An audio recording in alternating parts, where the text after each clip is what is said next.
Lord Chaitanya, he, of course, anyone who comes under the Gaudiya Sampradaya, they can continue to cultivate and culture whatever sthairati they may have had from last life. Sometimes you see in the Gaudiya Sampradaya, some people are jumping up and down about Sakhiras. Oh, I want to be a coward boy. Very good. How they got that rati? They got it from last life. Because this is not the, because Prabhupada's rati is not clear. So they didn't get that rati from Guru. When Prabhupada was asked, there's a letter in Prabhupada's letters book. Srila Prabhupada, one disciple asked back in the early 70s, are all the gurus in our sampradaya, Bhaktisiddhanta, Bhaktivinoda, and Gaurakishore, and Jagannath Das, and Laga Vishwanath, and all that sampradaya there, with that mission, are they all in Madhurya? Are they all manjaris? And Prabhupada wrote back and said, yes, for the most part, all are manjaris. Bhaktisiddhanta is a manjari, Bhaktivinoda, his father is a manjari, Gaurakishore is a manjari. They're all manjaris. The names are also there. So the obvious anuman or logic would be then Prabhupada's a manjari. The main song he would sing before every class is not Jaya Krishna Balaram. He's saying Jaya Radha Madhava Kunja Vihari.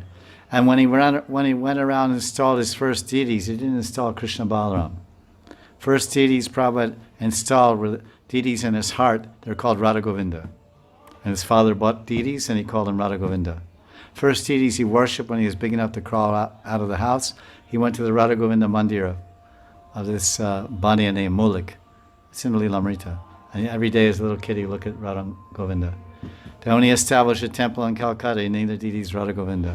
Then he established a temple in New York, he named the deities Radha Govinda. Everywhere Radha and Krishna deities. One place, Krishna Balaram. So, even by logic, it's obvious that A.C. Bhaktivinoda Swami Prabhupada was propagating Madhurya Ras, the worship of Radha and Krishna in Vrindavan, Radha Bhagavan Brajesh Chaitanyas. Then what, and how do you worship them in Vrindavan? Tadam Ramya Kachit Upasana. Ramya Kachit Upasana Brajavadu Bir Sakalpita. Upasana means sadhana, method of worship. What type of artik, what type of vandanam, what kinds of prayers, what kinds of smaran, what kinds of offerings, everything. We worship, that's called upasana. Ramya Kachit Upasana Brajavadu. Our worship should be Ramya Upasana. Ramya. Like Ramanrati. Ramya means delightful, beautiful, and Ramya also means Raman. Raman, like we say Radha Raman. Raman means amorous love. Man-woman intimate relationship is Raman. So Ramya means Ramya Upasana. Ramya Upasana, the method of worship, the Ramya way of worship, means to worship according to Madhurya. Not only Madhurya Rati, but Ramya generally means, not only does it mean a lover, but it usually means a lover besides your married husband or wife. It means a paramour.